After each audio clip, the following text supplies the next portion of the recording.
काय पाहिलं androecium is compose of stamen. Stamen मध्ये दोन पार्ट कोणकोणते अँथर अँड फिलामेंट. कोणकोणते पार्ट आहेत दोन अँथर अँड फिलामेंट. अँथरला आपण काय म्हणलं फर्टाईल पार्ट आणि फिलामेंटला आपण काय म्हणलं स्टेराईल पार्ट. ओके का बरं अँथरला फर्टाईल पार्ट म्हणलं कारण की त्यामध्ये काय आहे स्पोरेंजिया प्रेझेंस. तर आपण अँथर हे काय बायोलॉग स्ट्रक्चर आहे. अँथर मध्ये 4 स्पोरेंजिया प्रेझेंट आहेत म्हणून आपण त्याला काय म्हणलं टेट्रास्पोरेंट.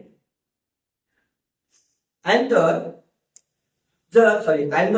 अँड्रोशियम जर पेटल बरोबर फ्यूज झाला तर आपण काय म्हणतो इपिपेटल्स.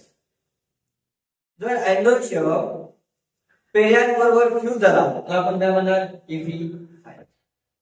आणि जर अँड्रोशियम गायनोशियम बरोबर फ्यूज झाला ओके एक्झाम्पल काय म्हणून कॅलोटॉप.